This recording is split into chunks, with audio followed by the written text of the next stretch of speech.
Nyenicubahiro umukuru w'igihugu cacu Burundi yakiriye umunyamabanga nshingwabikorwa w'ishirahamwe y'inama y'ibihugu vyo mu karere k'ibiyaga binini CIRGL mu funyafunyo y'igifaransa, Dr Mubita Luwabelwa, umunyamabanga nshingwabikorwa w'inama y'ibihugu vyo mu karere k'ibiyaga binini CIRGL mu funyafunyo z'igifaransa. Uwo nawe rero aheruka kwizegwa muri ayo mabanga, yaraje rero kwimenyekanisha ashikiriza n'ivyo agiye kurangura ino misi, asaba rero n'intumbero Nyenicubahiro, amusaba nuko yonabandanya amushigikira amuherekeza muri ivyo bikorwa. Aho rero yavuze nk'ibikorwa bijanye no gukomeza amahoro n'umutekano mu bihugu vyo muri kano karere.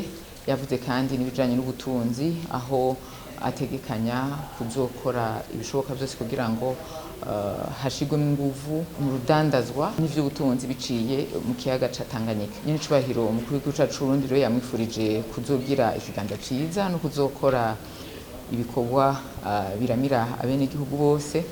Yamuhaye rero ikaze mu gihugu cacu Burundi, narirya iryo shirahamwe risanzwe rifise icicaro aha mu Burundi mu gihugu cacu i Bujumbura.